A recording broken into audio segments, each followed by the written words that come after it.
Hey, Brandon. So good, Nicole. as always, to see you.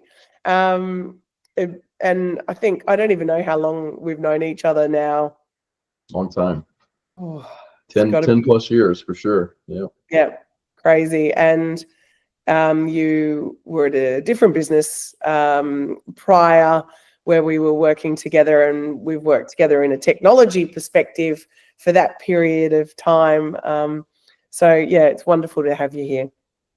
Yeah. Good to be here. Thanks. Yeah.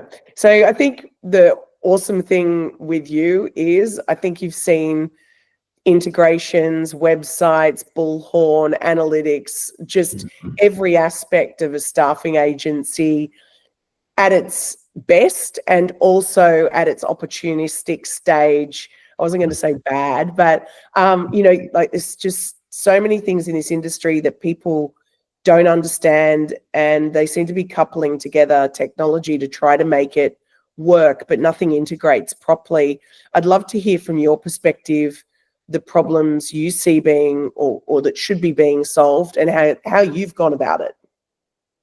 Yeah, I think that's a great question. It's that can take on a lot of different paths, right? As we talk about this, um, we've worked with you guys on a lot of different paths like that over the years. I think from a systems integration standpoint, it's really important that no matter how you build your tech stack, that the components that you use are all feeding back to your centralized system, right? To your central point of reference, your central point of truth system that your field teams are using and on a day-to-day basis, right? And I think being fully aware of that and walking into and seeing all the new shiny pennies that are coming online and all the AI that you're seeing out there and those kind of things, those things are going to be and already are and are going to be really impactful, but you need to be really thoughtful as to how you integrate those into your existing tech stack.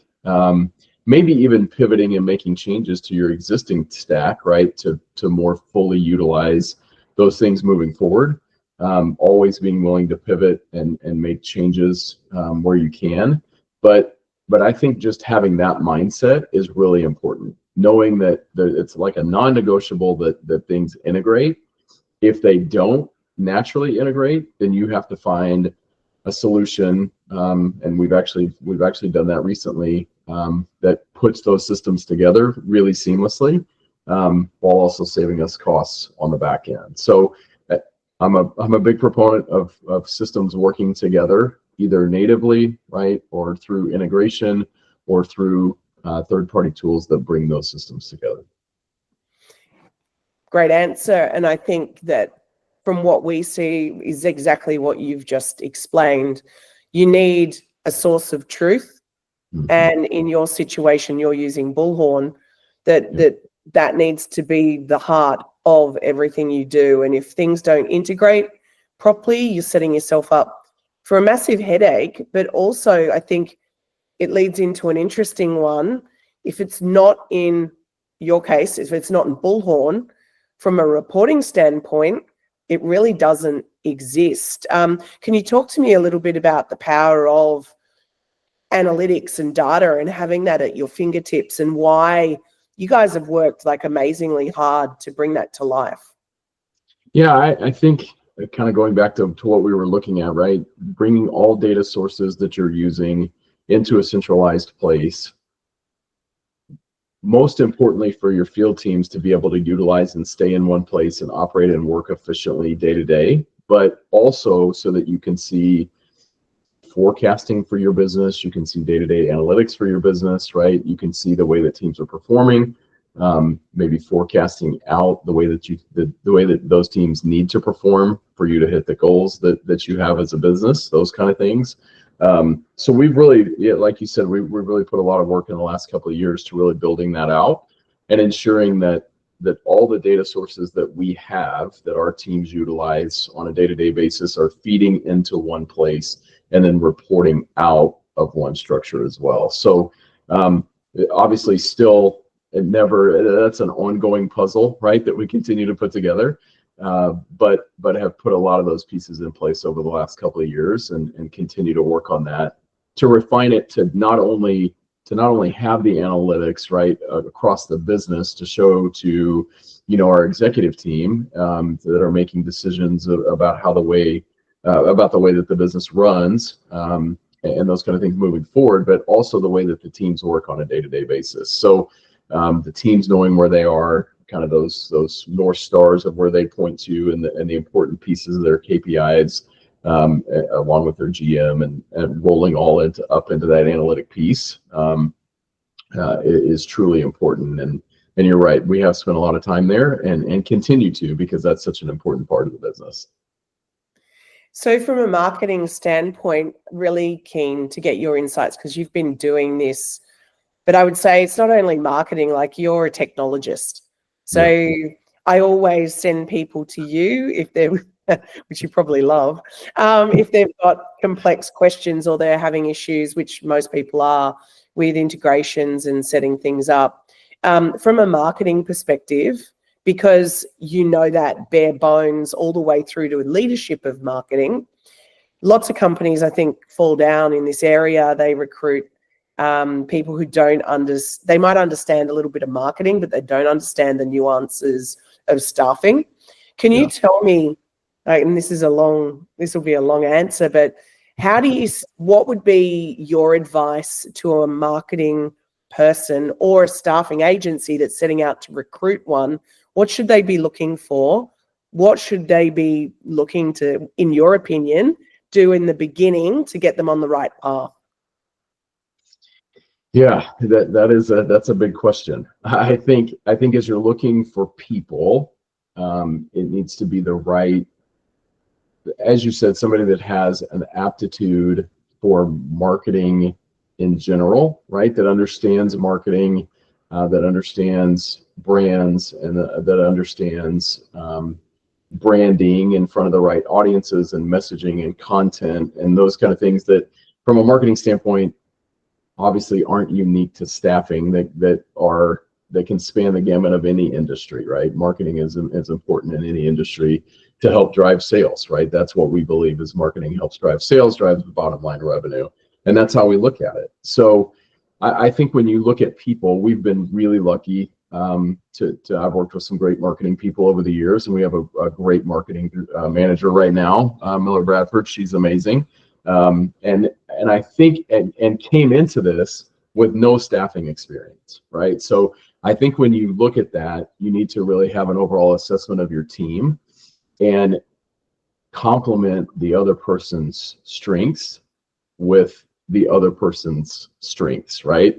So if whatever areas that they may not have as much knowledge in, right, or have as much experience, other people on your team can fill those gaps. And I think she would say this as well, coming in a couple of years ago, didn't know the industry, I think is really well versed in the industry now, and works with our teams really seamlessly to put impactful content together that's driving views and brand recognition and those kind of things.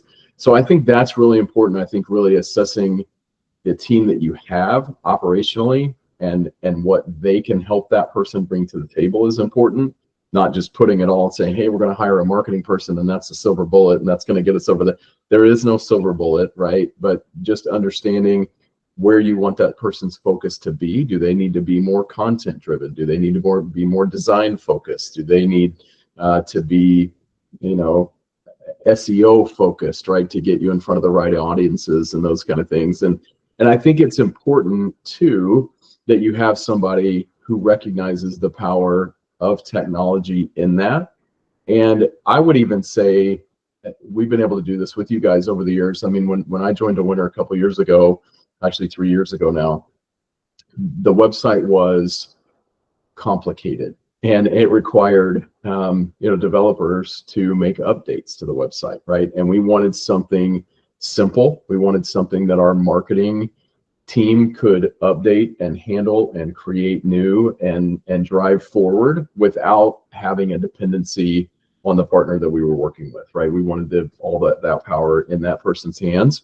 And we've been able to do that with you guys. So not only pages and content creation and those kind of things, but SEO, right? And some of the new products that you've rolled out over the last few years some of the enhancements in those areas have been really critical. So I think it's evaluating your team, what that marketing person looks like within that structure, and then what your expectations are for that person and the outcomes that they deliver. So we talked a little bit about analytics before. We measure marketing analytics on a monthly basis and report those to our executive team as well. So we're really positioning. Some of marketing is what we would call soft, right? Like there's not a direct tie to revenue, but in a lot of cases there is a direct tie to revenue. So we actually pull those reports together and we put that in front of our executive team monthly so that they can see the value that's driving, whether that's, increasing visibility on our social media, right? Increasing viewers to the website, who then are having engagements with us that turn into, new clients, that turn into candidates that we end up placing. So those are the kind of things that we're tracking all the way through to kind of show that ROI on that position. Because I know in staffing, that's always been one of the big questions, right? Is marketing is soft. How do I validate spending those dollars? And if you have the right structure in place, you have the right things that you're looking at and positioning for, it becomes the opposite question of how could I live without this, right? So I think understanding your own team and your own structure is pretty critical before kind of spinning out and bringing somebody in and having a really solid expectation of what you expect them to deliver. Yeah, I love that. And you mentioned impactful content. Mm-hmm. What does that mean to you? What are you guys doing that you find is most impactful? Yeah, it's interesting. I think that's a moving target depending on the platform that you're talking about, right? Whether it's, all the algorithms and things are changing, whether it's Google, whether it's LinkedIn, what it's showing as far as ranking higher, those kind of things. So keeping up with that is a challenge, right? It changes pretty consistently. And, for example, LinkedIn will come and they'll have, at this point right now, as we're talking, polls rank higher in LinkedIn really than anything else and perform better. So you have to be measuring that to understand that, to put that right kind of content in front of the right kind of audience that's going to engage, that's going to increase your views, right? That are increase your followers and get more people really actively engaged with your brand. So I think I think when you used to say content meant, hey, like I'm going to write a blog, or I'm going to create something. With the addition of AI, you're refining maybe more than you're creatively writing at this point, there's a lot of benefit to that, obviously. But you also need to be really thoughtful about your audiences. So when we're creating content, we're specific to the line of business that we're talking to, and the audience that we're talking to there, and whether it's candidates or clients, either one. When we talk about impactful content, it's the right message in front of the right audience at the right time, which changes over time. So just because it worked last time doesn't mean it's going to work again this time. And so we measure it really consistently so that we can pivot when things aren't working. No, that's very interesting. And you mentioned AI. So here's the question. How much do you use it in marketing? What for? And where do you see it going in the future? That's a big question, right? I think from a marketing standpoint, currently, we use it to assist in writing content, like I said, probably like most people do at this point. So we're not fully dependent on it by any means, but we definitely use it. We use it in a protected environment, so we're not just, giving our proprietary information or client data or things like that out to a public LLM where you don't know what's happening with it or what's going on, right? So we're doing that in our own protected environment. I think from an AI standpoint, we've used it in a lot of different ways. So content creation, as I said, we worked with you guys to use it in creating SEO and tags on pages that used to be very time consuming and very potentially costly and time consuming to do, because you'd have to have a resource and a developer and kind of get that information in those pages. And we've been able to use tools that you guys have provided to be able to do that And that's really, really good. So as a new page is created, we're getting recommendations on what we should be tagging and those kind of things. And we can take those recommendations, we can amend them if we need to. So that's been really good. I think overall, from an AI standpoint, it's quickly evolving, right? I think probably AI is a more impactful technology than a lot of like shiny pennies that we've seen over the last few years. It's definitely taking mundane, repetitive tasks away from people, which I think is a great thing. That's how we position it. I think really from a DeWinter standpoint, we look at how can we create a better experience for our clients, our candidates, and our internal staff. And if we can do that, and AI is a part of that, then that's something that we'll consider.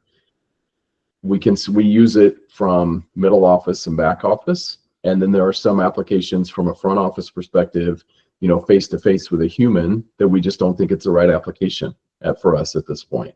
And, there are a lot of firms that use that, and there's nothing wrong with it. It just isn't who we are at this point. So I think that understanding who you are, what your value prop is to your clients and candidates, and who you really, from a core culture standpoint, who you are internally, needs to inform how you use AI, not the opposite direction, right? Where it's everybody's using AI, we got to figure out how to use it. It's like, okay, we know who we are, and how can we apply that into the structure that we have, or maybe change our structure a little bit to best position this for success. So I think it's going to come in waves. I think it's going to just kind of iteratively roll, right? Where it's come pretty fast and furious over the last couple of years. There's a lot of things that you use AI for that you would have never thought a couple of years ago, from writing an email to, in a Google Sheet or an Excel spreadsheet, that you can use AI to create formulas for you, right? So you used to have to be a pretty well adept Excel expert, and you don't have to, and that's just one example, right? So it is eliminating the need for some kinds of special skills in certain areas, but it's opening up needs for people that understand how to work with AI, the security aspects of how you need to position yourself to be successful with AI as an organization. So all those are different components. That's a long answer, but that's a big question. No, it's a good answer. And I think we're going to see things. It's just crazy where we were. I remember we used to pay someone $250 to write a blog. Yeah. It's mad. Those days are just changing. I remember those days. Yeah. Yeah. Crazy. And that was what you did, right? And that was what you had to do, because that's what ranked, and that's what, that's where your SEO was tied on your pages, and that's what got the results, and it just doesn't anymore. And so you have to understand that. You have to understand, keep up with the changes, because it is constantly evolving and constantly changing.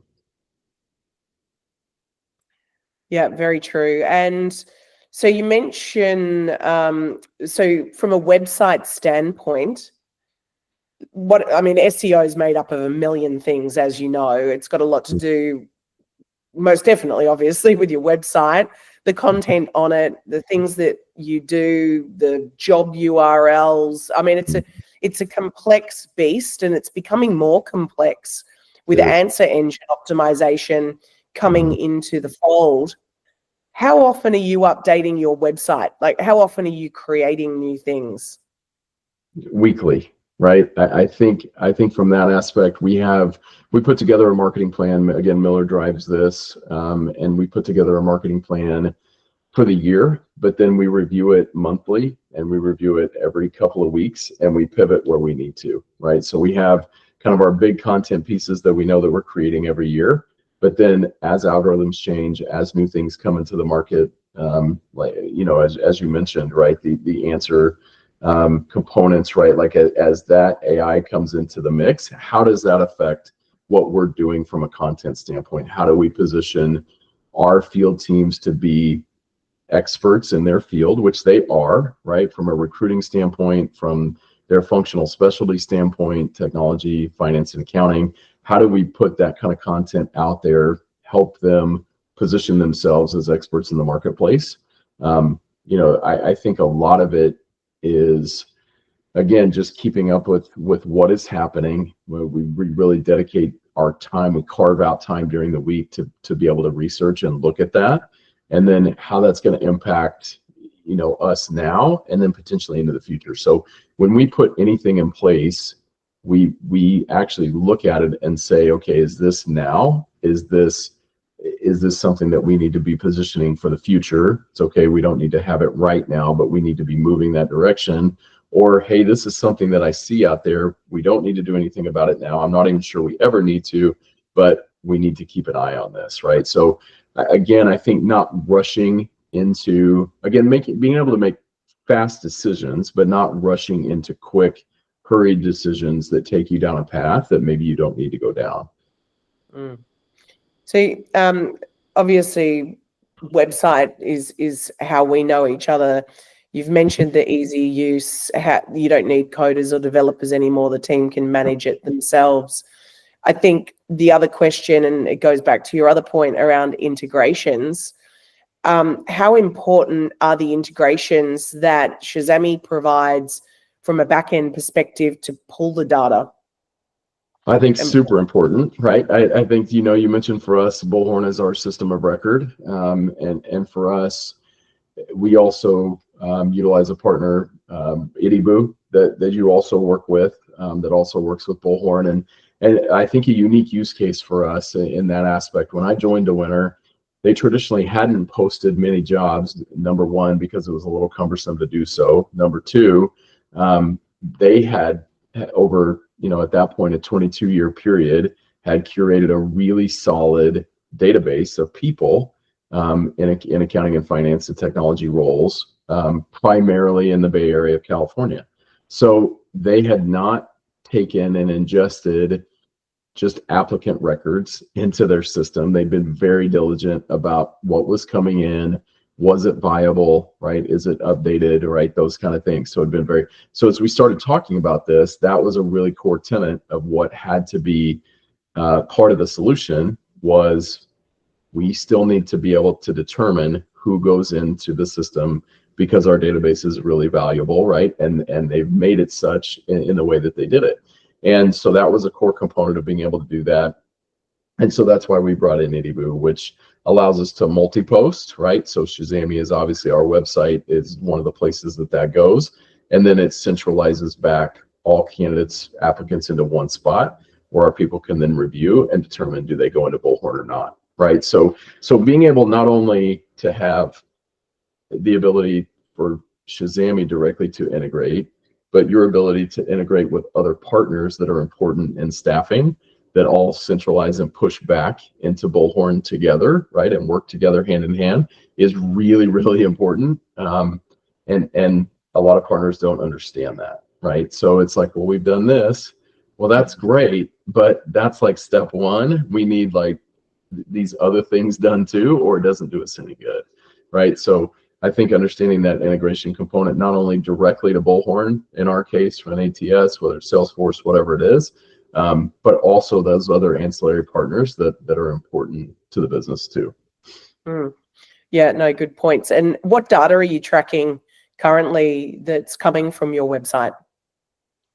So we're looking at visitors, right? We're looking at page visits, who's visiting those pages, what kind of actions they're taking on those pages.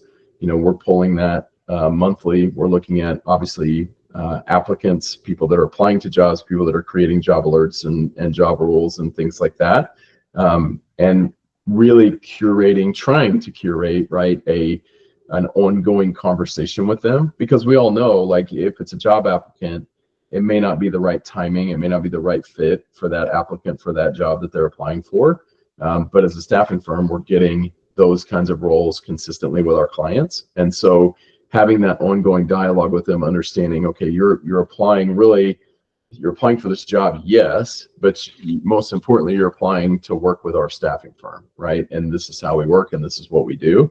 And so tracking those analytics back and really understanding who those audiences are that are coming to our pages is really important. And again, that's how we know who the audience is, what content is important to them, which informs our strategy moving forward.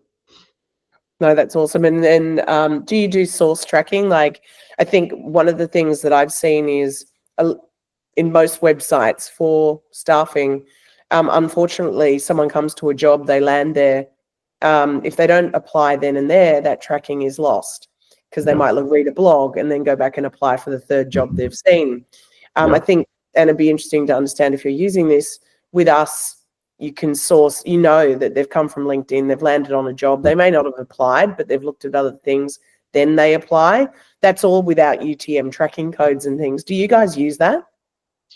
We do at this point, yeah. So I think that's evolved for us because we used to use UTM codes, and we're very heavily involved in that in the last couple of years, and we've transitioned to, I guess, a more simplified approach to that, right? Which again creates more room for our team to do other things, which is amazing. And so anytime, I guess from a partnership perspective, like I said, we've known each other for a long time, and anytime you have something new, you guys know that I always want to know about it. Maybe it's the right fit for us, maybe it isn't, and maybe I don't even know what it is, and I need to know what it is, right? Because that's the other thing in my role. It's hard to keep up with everything going on because there's a lot, right? And you have to be selective of what you look at. You have to have a kind of a guiding principle of the technologies and things like that you're using and why you're using them. And then really what business problems are we looking to solve that really informs, what I'm looking at from a business perspective, whether it's helping our front end teams, whether it's helping our middle and back office, right? What are those business problems? What are those areas that we look at for continual improvement? Can we get even a little percentage better by doing this, right? And by doing that, those are the kind of things we measure that drive the outcomes that get us, to revenue quicker, right? Which is kind of the top, but gets us, a candidate onboarded faster, gets them ready to start faster, which gets us a quicker placement, which gets us to revenue faster, which is what's important to the candidate, and it's what's important to our client. And so if any of the things that we do point to that, for sure, and if it doesn't, those are things that we probably don't give as much time to. And you mentioned a point there about the partners, and you can't possibly know everything. That's why we always say, when people ask us, oh, will you do this piece of the puzzle? We go, no, because we're not an expert at that. We never want to do that. We want to swim in our lane and do the things we know we're really good at. And for you, is a partner like someone that's trusted that you go to for answers? How do you view the partnerships in the tech space that you use today? Are they educating you? Yeah, it's interesting. I hope so, right? I like to think that we're doing a lot of kind of prospective looking and things like that on our own, but I definitely want my partnerships to inform what they're seeing in the market, right? What even if I already know about it, I want them to bring those kind of things to me and really understand, is that something that fits for my business, right? And maybe if it's not, why not? It could be a really good solution, but it doesn't fit for me, or maybe it does, right? Like, right? I think from a when I talk about a partner, that's different than a vendor, right? And we've had these conversations over the years, and I have a lot of vendors, but I've developed a lot of partners too. And I think that it's a two-way relationship, right? It's providing open dialogue. This is what's working for us. This is what's not. These are the challenges that we have. I really haven't figured out how to tackle this yet, or haven't had time to move over to this yet because this is a higher priority. But really having somebody that you meet with consistently, right? That can say, hey, this is what we're doing. This is why we're doing it. And then maybe asking for feedback and being able to inform some product decisions and things like that. We've been lucky to do that with a lot of partners over the last few years. And that's obviously really beneficial to us, but we feel because of the knowledge that our team has in the staffing industry, it's benefiting not only us, but other staffing customers as well. And that's a win, for everybody. So I think having that open relationship and that open dialogue is, I guess I don't really want partnerships, right? Or just vendor relationships. Sometimes that's what's necessary. It's what you have to have. And that's kind of just a, kind of a one-way relationship. Like, we need this from you, and I don't get much else. But in most of the partnerships that I have, that's a really key component for me. So if I don't have a relationship with the person that I'm working with at that technology or that platform, right, that I can have that kind of relationship with, I've handled it a few different ways. I've asked for other people. I've asked for it, like, is it me? I don't know, but this is our expectation. And I guess I go in pretty clear with our expectation from the beginning.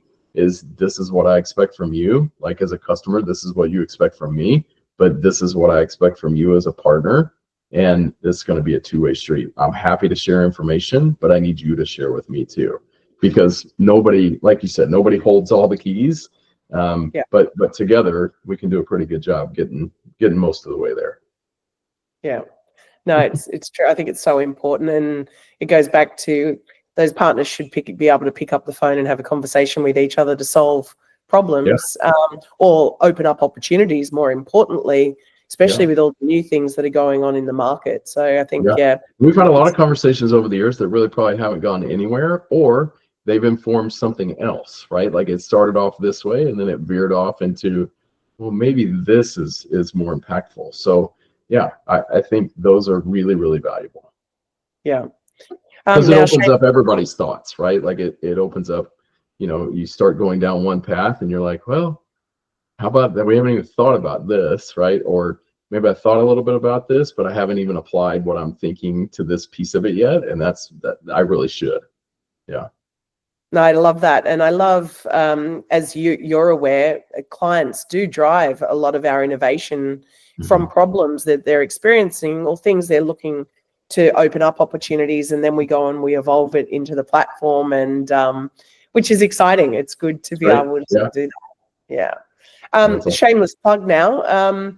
So from a question around Shazamme and website technology, why did you choose Shazamme? Well, I think it's a couple of different points. I think we've talked about them both. I think we've talked about them from a low-code, no-code solution that our team could manage with no specific skill requirement necessary, right, other than aptitude to be able to learn something new. I think that was a component. And I think, honestly, relationships is a big piece of it as well, right? We'd worked together with other platforms and other technologies over the last, 8 years before that, before we even entered into this venture, right, with DeWinter. And so I think that's really important, right? I think having that kind of dialogue and that relationship and knowing that you can trust the person that you're talking to and working with, and that you're going to get the outcome and the results that you're looking for. I'm not really sure. To me, you wouldn't go anywhere else, right? And I think, that as a staffing provider, that's what we want from our clients, and so we look for the same thing in our partnerships too. No, that's great. So really, to sum it up, you've mentioned the integrations with the other partners are obviously they're the linchpin. Anyone can have a website, but if it's not integrated properly in this space, then what's the point? We see so much of that. Yeah, I totally agree. Yeah. Good. And last question. If word of advice to anyone entering or wanting to get serious about their marketing, and I know there's a lot to this, but what would you say to them about what they should be thinking? Like, if someone brought you in tomorrow and said, I want you to consult, you've been doing this for a long time, I've got a business, marketing's not performing, we're running okay as a business, what should I do? What would your words of advice be to them? Yeah, I think that's interesting. I think the very first thing that I do in any circumstance like that is an evaluation, right? Like, that can be very subjective, as it's not working. What is not working, right? What is the outcome that you're trying to drive to that you're not getting? And then backing up from that, okay, how do we expect to get there?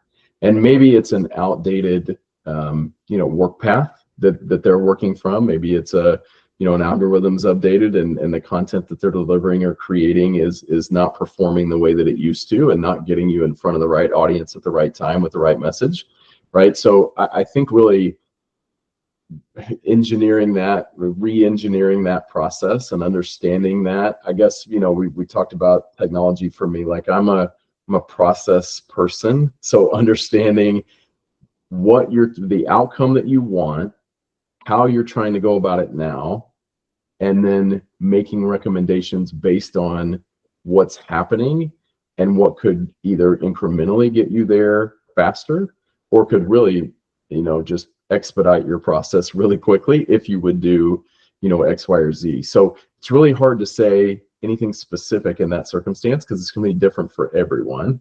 But really understanding, and I've done consulting too, right? But for me, I guess I approach it a little bit differently, is I really want to understand why you're doing something the way you're doing it, because I'm sure that a lot of times there's really a valid reason why they're doing that.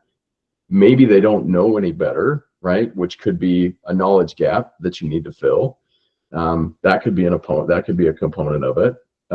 Or they just need to do something differently, right? They need a different technology that can help them, integrate into a system that they're not right now, and they're sending their people multiple places, right? For example. So I think that's a really good question. I think that it's not a simple answer because I think that answer is different depending on the challenges that each individual business is facing, right? Whether they're very small and they have one marketing person that they expect, what are they expecting out of them, right? Are they expecting marketing to drive, 2x in revenue? I don't know, right? And if that's the case, how do they expect that to happen? And has that been communicated to the marketing person? And is everybody on the same page about what the expectation is? And are you measuring the analytics coming out of that? So I think those are all the different components that I would say a lot of times what I've seen over the years is not clear communication, right? There's clear path and direction from leadership, but then there's a gap of making it to marketing and how we bridge that gap to get us to accelerated revenue is really where you can, it's where the rubber meets the road, right? Like that's where you can really make an impact. It is in that space. That's where I like to be. That's good. Yeah, no, love your work. Well done. Thank you.